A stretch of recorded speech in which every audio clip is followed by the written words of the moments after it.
Para asistir a las sesiones del segmento de alto nivel de la Conferencia de las Naciones Unidas sobre Asentamientos Humanos, Hábitat 2, el comandante en jefe Fidel Castro llegó en la tarde del jueves 13 de junio de 1996 al Aeropuerto Internacional Atatürk de la ciudad de Estambul, en Turquía.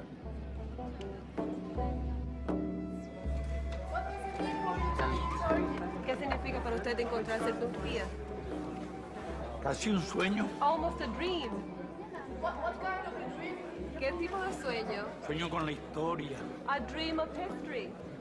Y los miles de años A dream come true que han about the transcurrido thousands en esta of years región that have passed of this region, y donde Turquía ha jugado un papel tan and where importante. Turkey has played such an outstanding role.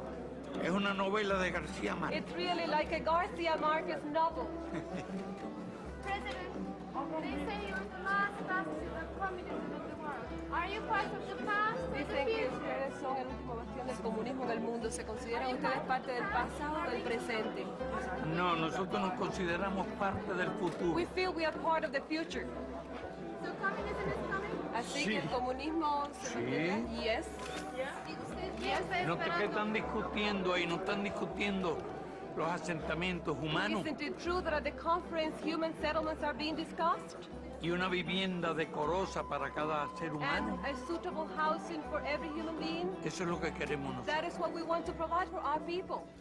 En todas estas reuniones In all internacionales se these plantean international cosas, gatherings, preocupaciones por la all pobreza, those issues like por el poverty, desarrollo social. social Ese es nuestro development are programa. at stake, and that's our Así que el program. mundo marche en el That's what we futuro want to do for our people, so the world is unfolding in that en direction. busca de la justicia. The world is evolving in the Eso direction of queremos. justice, and that's what we want.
Our bilateral relations. Un impulso refrescante a nuestras relaciones bilaterales. En el Hotel Bósforos, donde se hospedó la delegación cubana, Fidel recibe la visita del primer ministro de Turquía, Mesut Yilmaz, de quien recibe la bienvenida y con quien sostiene una cordial conversación sobre posibles campos de cooperación entre los dos países en la esfera económica, las experiencias derivadas de la explosión turística en Turquía y otros temas de interés común.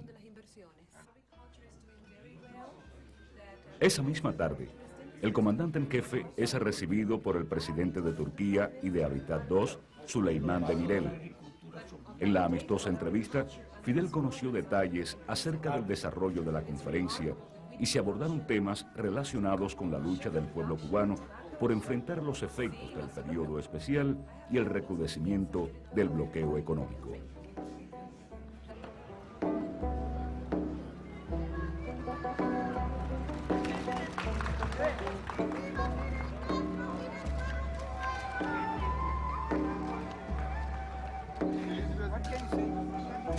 ¿Cómo? Primero que estoy muy contento de encontrarme aquí, First of all, that I'm very happy en to su be in país, Turkey. I'm very happy to be here in en your esta country, ciudad histórica, in this historical city, esta cultura, in this very ancient para culture, una conferencia tan to importante. attend such an important summit. Estamos contentos. We are very happy to Son be ustedes attending muy this hospitalarios. conference.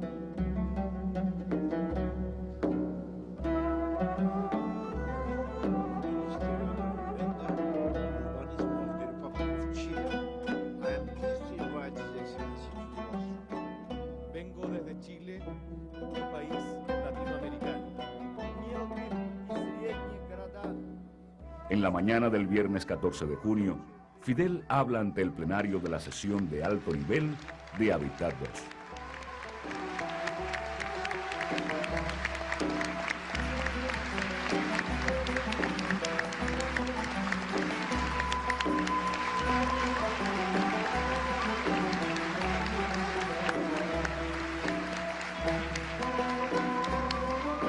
I have the honor to invite His Excellency the President of the Council of State and Council of Ministers of the Republic of Cuba, Dr. Fidel Castro Ruz, to address the conference. Señor Presidente, distinguidos participantes en esta conferencia, nuestros problemas no son los de los filósofos antiguos que habitaron estas regiones. La especie humana, que en cientos de miles de años alcanzó apenas 1.000 millones de habitantes, ha crecido 6 veces en este siglo. Dentro de solo 5 años, seremos más de 6.000 millones. Esta colosal explosión demográfica no ha tenido lugar en un mundo justo. Siglos de colonialismo, de esclavitud y explotación económica la precedieron. Unos lo tuvieron todo y otros no tuvieron nada. Con la sangre y el sudor de los explotados se crearon las hoy llamadas sociedades de consumo que constituyen un insulto a las 4/5 partes de los habitantes hambrientos y pobres que ya somos. La medicina fue capaz de salvar vidas. La política y la economía fueron incapaces de alimentarlas y ofrecerles una vida decorosa. Los que casi han destruido el planeta y envenenado los aires, los mares, los ríos y la tierra, se muestran hoy los menos interesados en salvar la humanidad. ¿Cuántos jefes de Estado y de gobierno de los países desarrollados asisten hoy a esta reunión? El desaliento cunde en los propios países del tercer mundo. Van perdiendo la fe. Problemas tan vitales abordados por las Naciones Unidas como el medio ambiente y el desarrollo social tuvieron otras respuestas, al menos formal. Los movimientos migratorios internos y externos tuvieron su origen en ese mismo desarrollo desigual e injusto dentro y fuera de los países. Si no se comprende esto, no se comprenderá nada en relación con los asentamientos humanos y sus posibles soluciones. Se habla mucho hoy de economía global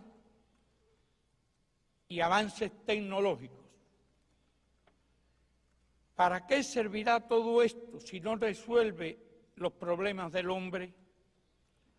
Si los países ricos son cada vez más ricos y los pobres cada vez más pobres, ¿con qué recursos daremos educación, salud, alimentos, vivienda y empleo, no solo a los que hoy viven en el mundo, sino a los casi 100 millones de seres humanos en que crece cada año la humanidad?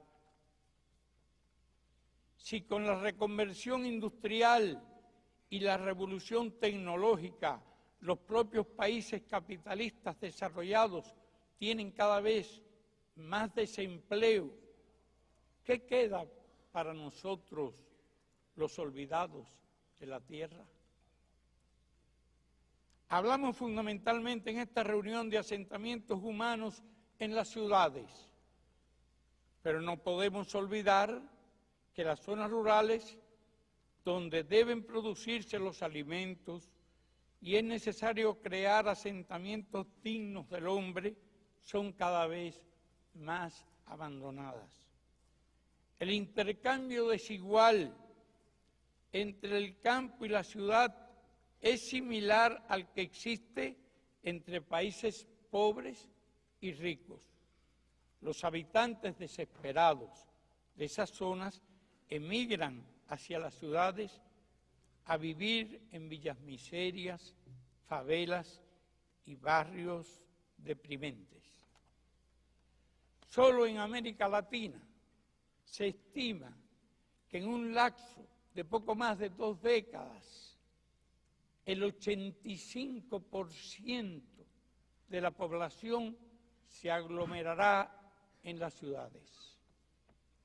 ¿Cómo resolveremos los pueblos de América Latina y el Caribe los terribles problemas que encierra esa proyección alarmante? ¿Dónde encontraremos las fuentes de agua necesarias? ¿Cómo garantizaremos los alimentos indispensables? ¿Qué empleo podremos ofrecer a esos cientos de millones de brazos? ¿Qué educación seremos capaces de brindar a esas legiones de seres humanos? ¿Cuáles serán las condiciones de vida de esas masas incontables? ¿Qué vivienda decorosa podremos garantizarles? ¿De qué manera podremos evitar el deterioro irreversible del medio? ¿Cómo podremos controlar en esas metrópolis monstruosas el crecimiento desenfrenado del delito, de las drogas, de la explotación de los niños, de la depauperación moral de la sociedad? ¿Hasta cuándo será posible en esos conglomerados inmanejables resistir la pobreza, la insalubridad, la muerte, el hambre, la explotación? ¿Acaso no importa esto a los gobiernos? El Estado puede sentirse excluido de responsabilidad alguna en la solución de estos problemas. ¿Es justo considerar que la vivienda no constituye un derecho esencial del hombre? Cuba se une a los que en esta conferencia, tanto representantes e instituciones gubernamentales como no gubernamentales, han defendido las posiciones más correctas y han expresado las verdades más evidentes. No puede decirse que no hay fondos suficientes. ¿Cómo es posible que después de la llamada Guerra Fría se gasten millones de millones en armas y actividades militares y que el comercio de aquellas se incremente? ¿Cómo puede engañarse así a la humanidad? Debemos proclamar con energía que tenemos derecho a respirar aire puro, a beber agua que no esté contaminada, a que se nos asigne un empleo digno, a alimentarnos y que esos alimentos sean sanos, a que se nos eduque, a que se atienda nuestra salud,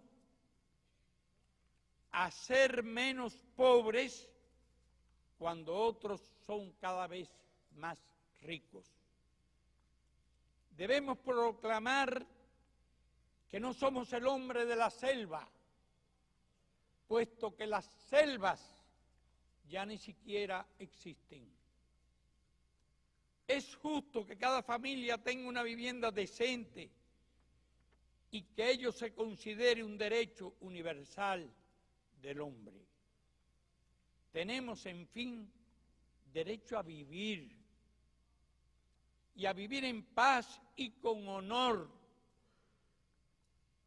a que se nos deje a todos trabajar por nuestros pueblos y que no se admitan injustos ni criminales bloqueos económicos,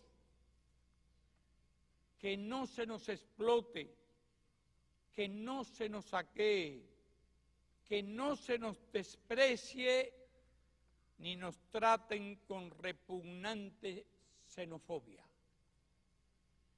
Seguiremos reuniéndonos, seguiremos luchando, seguiremos proclamando al mundo nuestras verdades. Al fin y al cabo, nosotros somos el mundo y el mundo no admite dueños ni políticas suicidas, ni admite que una minoría de egoístas, de locos e irresponsables nos lleve al exterminio. Muchas gracias.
En la tarde del viernes, Fidel y sus acompañantes visitan la Catedral de Santa Sofía, uno de los más importantes monumentos de Estambul.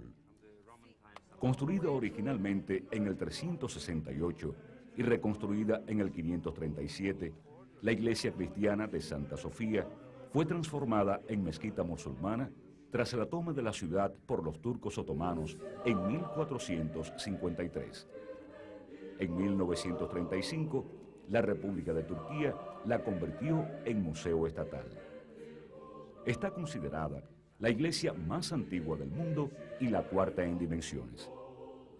Su nave central puede albergar hasta 10.000 personas. Admirable, impresionante, inolvidable, digno de la eterna gratitud a quienes crearon y conservaron esta maravilla del hombre, escribió Fidel en el libro de Visitantes. Yeah. Yes, I work for your, all the liftment of the embargo, and I Para wish que you se luck. levante el embargo y les I pray deseo for mucho éxito y mucha suerte. Sí.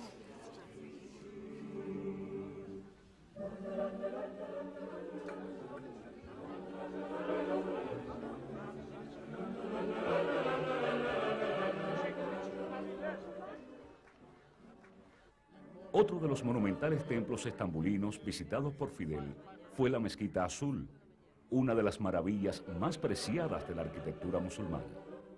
Su nave central, casi tan vasta y alta como la de Santa Sofía, impresiona por la luminosidad. La visita coincidió con un culto de oración de un numeroso grupo de fieles.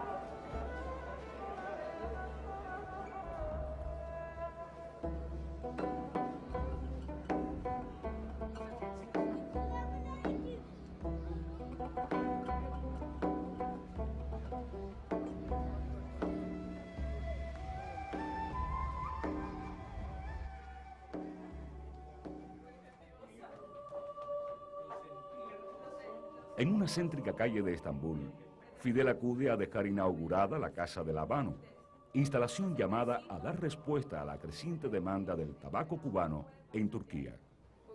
Comandante, to start smoking again. Para invitarlo a que empiece a fumar de nuevo. Start in Istanbul, why not? Porque Que va, me empiece- quitan la empiece medalla a- que me dio la No, Organización because Mundial de then la the, Salud. World Health Organization would take my medal away. They awarded me a medal for not Tengo smoking 9 años Not smoking. for 9 years. And this is a temple of de another los fumadores. religion.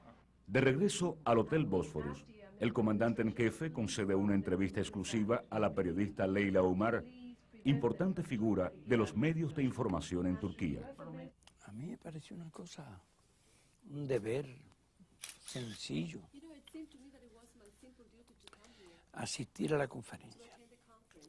Y debo decirle realmente que hay algo que me motivó. Y que yo vi que los países más responsabilizados con los problemas del mundo no estaban presentes en esta conferencia. Tuve la impresión de que subestimaban la conferencia. Y yo pensaba que era un problema muy importante. Bueno, había sido invitado por el presidente de la República y por el organizador, el secretario de las Naciones Unidas sobre los problemas de los asentamientos humanos, que había visitado Cuba. Y dije, bueno, aunque realmente coincidió con un momento de muchas actividades, ¿no? ¿Tú ves? Yo sentí el deber de venir, porque toda tribuna es importante para decir la verdad. Y me dolía que hubiera una subestimación de la importancia de esta conferencia. Ese fue un elemento que me estimuló a participar, en la misma que fuera un viaje breve, puesto que estamos lejos y tenemos muchas actividades, tenemos el periodo especial, las cosechas de la caña, la ley Helmburto, el bloqueo recrudecido, todo eso.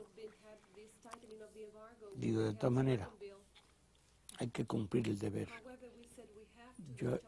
Yo había estado en la conferencia de Río de Janeiro, me pareció muy importante.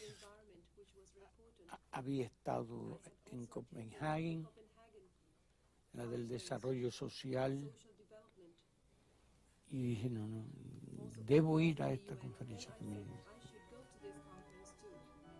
como una expresión de solidaridad con los países que están luchando por superar algunas injusticias de este mundo.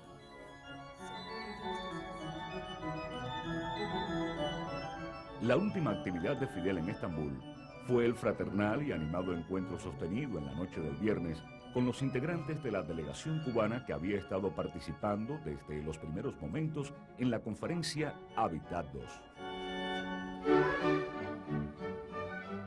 La corta visita a la ciudad turca de Estambul sirvió para proclamar una vez más, en una importante tribuna internacional, las verdades sobre el mundo y la situación internacional contemporánea que la Revolución Cubana sostiene como cuestión de principios. Y sirvió además para resaltar el interés y la simpatía generalizada que despiertan en el pueblo turco la Revolución Cubana y la figura de Fidel.